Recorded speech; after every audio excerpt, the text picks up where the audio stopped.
And we have a ninth straight loss, this time 34-17 Lions. Yeah, nothing surprising about that game that you watched, right? The undisciplined football team, the better football team went out there and won. Guys jumping off sides. We had turnovers early. We talked about in the pregame show the under center problems with handoffs and meshes, and that shows up with Roma Dunze. And then not surprising to see Caleb show promise and show that he's got a great arm and find the touchdowns there at the end of the first half. All of a sudden, that offense comes alive, right? Obviously, no running game to speak of, but again, the defense, worried about the defense going into the game, worried about we know last time the Lions moved the ball all over them, and just when you watch this team, Pat, again, 474 yards by the Lions. When you watch the Bears, not surprised anymore when they lack details, when they're undisciplined, when there's penalties, and when there's takeaways. Yeah, I agree with all of that, obviously. It was just an uninspired game. I feel like I want to do the post game like they played. Just kind of go monotone, make a couple mistakes here and there, maybe get out of breaks a little early or late or whatever just to be offside. No, it was just awful. I mean, it was over. I wrote in my notes after the first offensive series, they went 3 and out, and I wrote game over because I knew they couldn't catch up. They scored 5 of their first 6, the 5 of the first offensive series for the Lions. They scored and had a chance on the 6th one with a 65-yard field goal. And I just knew there was no way to catch up. You have to stay with them with that depleted defense and how good their offense is and how poorly our defense has been playing. And it was, like you said, Olin, it's exactly what we thought was going to happen, but it just feels so uninspired. You talked about the penalties, but you have veterans making penalties.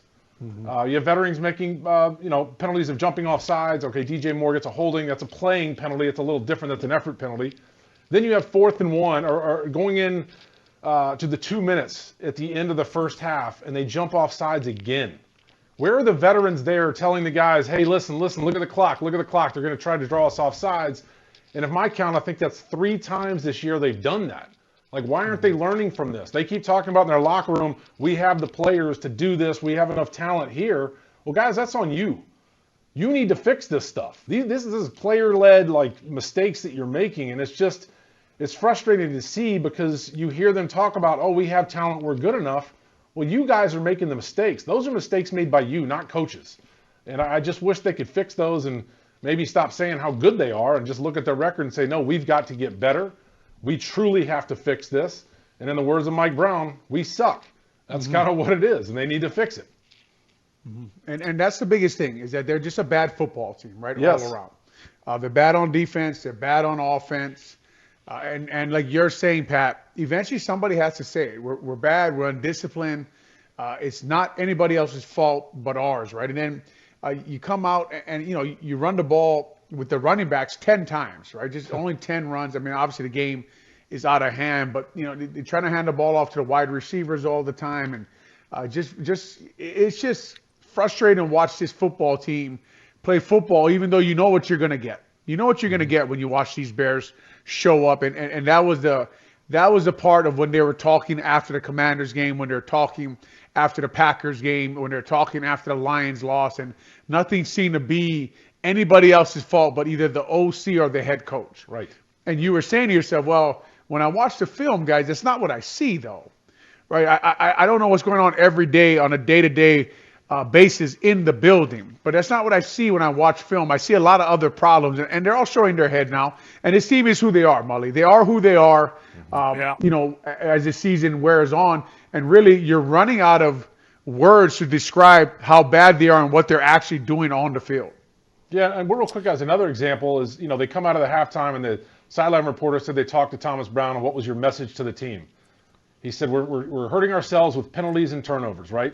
That first series, one of your best players on your team gets a personal foul. And that's just right after your coach is telling you guys, stop doing that. That's how we're hurting ourselves. So that's just another example of details and discipline that they lack. And it's bad, I think, when you see one of your best players, if not your best player on your team, making that mistake right after the coach is preaching to you, stop with the penalties. I think the most. Sorry. Yep. Go ahead. Sorry, Mully. Go ahead. Go ahead, Olin. Go ahead. I was just going to say, I think the most frustrating thing is we've been watching this game now since they fired the coach. This is the same game over and over. I mean, there's nothing. I guess the difference today is that after giving up 73 points in the first half, they actually scored. They scored before, and then it ended up, 80 to 14 in first halves since they fired the coach. It's just the same bloody game. It's like it's on loop. To me, this was a different game, Olin. Like this, every other game seemed like it had some sort of storyline that kind of jumped out of a blocked field goal or a bad timeout or something. This was just an ass kicking all across the board. It was just one of those. Like the last NFL 3 weeks, right? Yeah. Like San Fran, Minnesota, That's what 3 I'm weeks saying. in a row. Yeah. Just the last part of the season, just one of those games. Since they fired the coach, I was saying it seems like the same game. And we talked about going to the game. You talked about Mully in the pregame show, the accuracy issues, right? From the young quarterback, we talked about his footwork and setting his feet early. And early, the first play of the game, you try to get to Keenan Allen on an out route, which he runs really well, and the accuracy's not there again from the young quarterback, right? His footwork doesn't look really good there on that play, and that's the first play of the game. I mean, that's the play. Yep. That's coming. There's not a ton of pressure, and like you're saying, you're watching these guys do the same things week in and week out, right? And then you get down behind the 8 ball, and then the offense comes alive, and then the offense goes away, and it's just, the defense. Obviously, the biggest difference right now is the defense just isn't stopping anybody, right? It's just points after points after points, and the offense can't keep up with that. So, the first play of the game is an out route. The next play of the game is like a fake motion underneath pitch to DJ Moore, and you're saying to yourself, like, is this our identity, right? Is this our culture where we just don't run the ball downhill at people and try to move them off the ball in December at Soldier Field with all these guys backups in the game? Yeah. And am I wrong to think that DJ Moore is sort of the forgotten man in this offense? They tried to run him inside. They tried to, figure out a way to throw a screen to him. It just feels like they don't have an idea on how to incorporate him into what they're doing. I mean, there were a couple of nice plays when the offense came to life, but here's another thing. You talk about the offensive line. They go into a game where you got issues on the offensive line, but you don't need Kieran Amagaji anymore, right? He's going to be benched now for whatever happened. And you come into the game, and immediately Tevin Jenkins apparently limping during warm-ups. He's not ready to play, and you got to replace him immediately. Then you lose Braxton Jones. And now your only lineman left is the kid you brought up to be the backup center. Like, they're lucky that didn't bite them, but, like, what are they doing? Well, I got a comment about Tevin Jenkins. I mean, I know they did a walkthrough all week, but I would think the training staff, because you have a limited number of O-linemen during the game, right? If he goes out early, then you're already down one. Wouldn't you go ahead and test him a little bit more either Friday or Saturday to truly find out if he can go? Maybe they did that. Maybe he was fine, and maybe something popped up during pregame warmups. But that just worries me of putting somebody in there like that. That when you go from, I think at seven dressed or whatever, you're going down to 6. You're down to 5 now with Braxton Jones going out. And that's just another interesting thing of, are they doing the right thing to get the guys ready for the game, and are they making the right decision to get the right guys in the game? It's just everything right now is just not going right. Hey, there's a saying in the NFL, Pat, right? Like, once someone shows you who they are, believe them. Yeah. Believe them when they show you who they are. So if I'm the general manager and I saw Brad Biggs tweet out that they were giving Tevin a workout before the game to see if he could play, right? If I'm the general manager, Pat, I walk down and say, Tevin, take the day off. Because I know he's not finishing the game. Yeah. Right? I'm going to give Karan his spot, and then I got a guy in there. And if you want to start Curran at left guard, go ahead. But I'm going to use Karan and have him suit up. I want guys who I know are going to finish the game. I just know from your history, I'm going to give you the day off today. I know you're not going to finish this game. You're injured. We got to go in a different direction. It's just, again, the plan just doesn't make sense to me, right? Like this, how many times are you going to repeat the same things over and over and over again? It's confounding. I mean, it really is. That game, Pat, that is exactly correct. They go 3 and out. It's like the game's over. It's like when do they think the game begins? Are we going to wait until the second half when they're down 20? When they're second half down 20. Exactly. Get the prevent defense in there, and then now we applaud Caleb for looking good going against the structured defense for him. And the other good thing is the O-line did protect pretty well this game, so he looked pretty good. And his numbers were inflated, but he's going against a prevent defense, and he pretty much was the end of the first half, and then all the second half. So it's hard to evaluate him. Yes, he's getting NFL reps, but he's not getting solid NFL reps in some of these games late in the year when they're getting blown out like this. It's true, and you're looking for Caleb to make, like you're saying, Pat. Now I want to see him make jumps when he's in a structured offense, right? When we're running the offense that we came into the game with. The game plan, I want to see the game plan executed that we came into to beat the Lions with, not the one where we're behind and we're running all over the place and throwing the ball down the field. That although that ball to Keenan was a laser, an absolute laser, and absolute unbelievable route by Keenan Allen. Now against two defensive backs who probably won't be starting next year, but really nice throw and catch there, right? But again, at a point in a game where you're like Pat said, this game's over, right?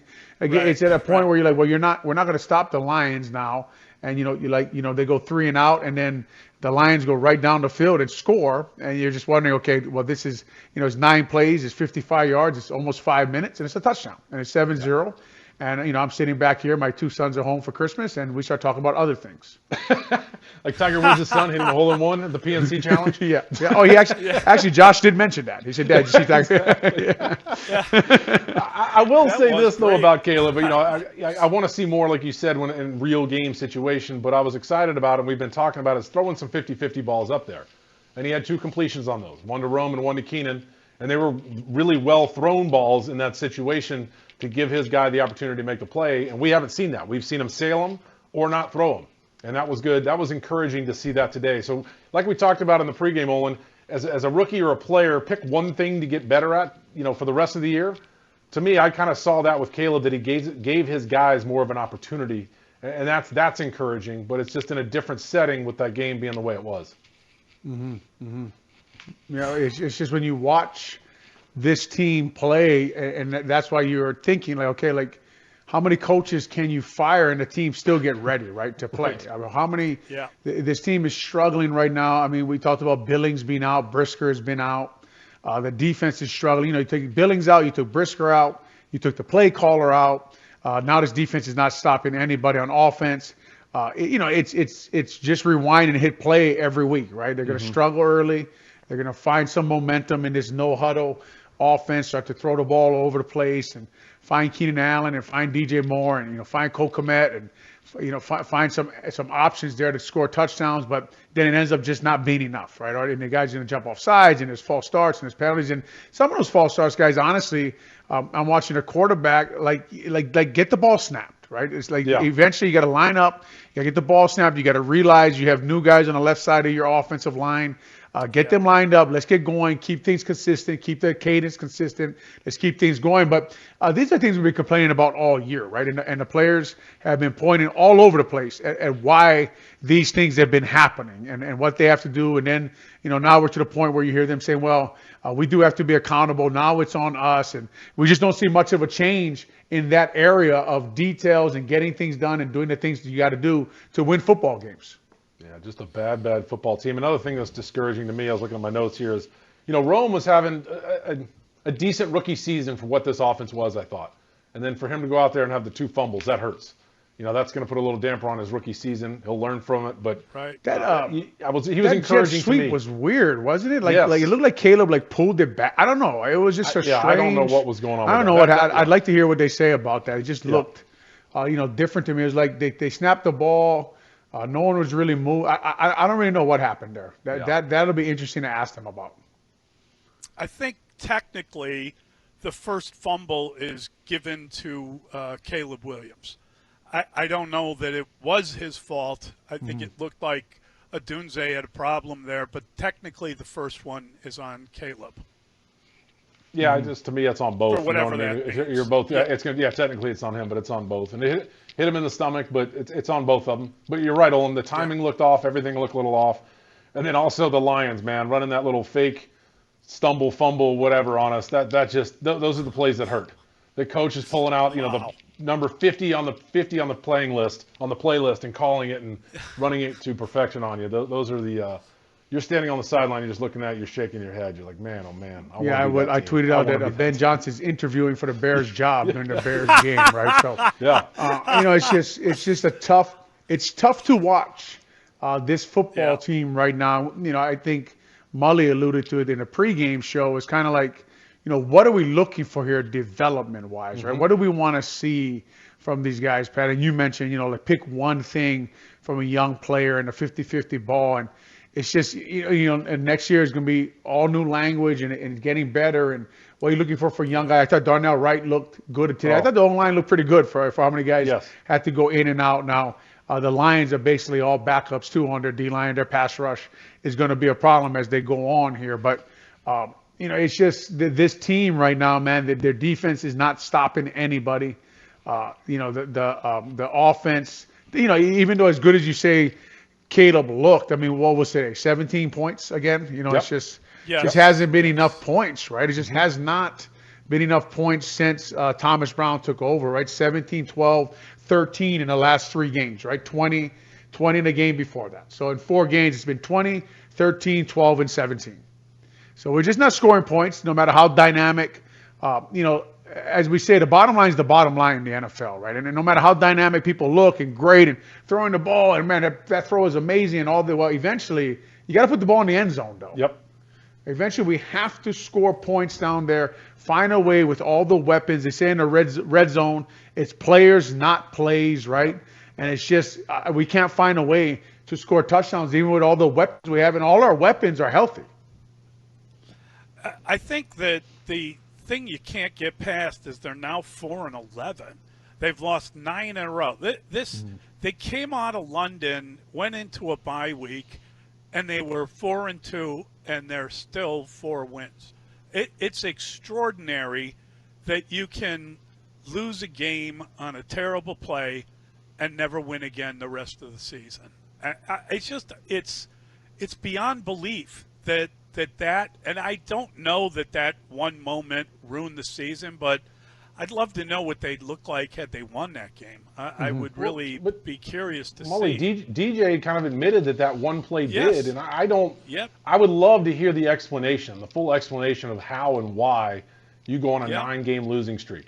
I mean, one play. I mean, it's really 2 plays, right? The play before the Hail Mary, but one series at the end of a game can ruin an entire season when you brag about all the talent you have in that locker room. I just would love to hear exactly why and what is the reasonings why it's so bad. Well, it's I don't know, Pat, and I'm sure you know this. I mean, I'm sure you mean you love to hear it from him, right? But yeah. That just means your foundation isn't strong, right? It just means what you're standing on is weak. Yes. Right? It just means you're like you can't handle any kind of adversity. You can't handle losing a game like that. You can't handle just walking in and someone saying, Tyreek, don't ever do that again, man. Yep. You know what I mean? Like you're risking people's jobs when you act like that, right? Like you explain it to him like a grown man, right? And if you look at the way these guys have played this year, and a lot of the responsibility goes on the coaches, but they cost people their jobs. By the way they acted, by the way they played, by the way you prepared, by the way you did things, cost people their jobs. And guess what?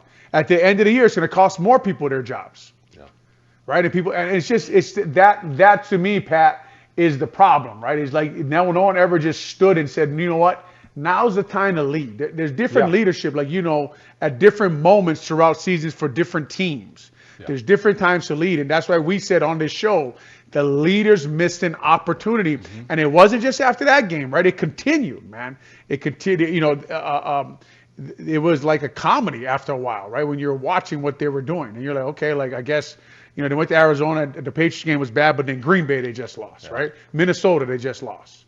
And then none of the players ever just said, gosh, man, we didn't beat the Patriots. I didn't make a play there against the Patriots. Mm-hmm.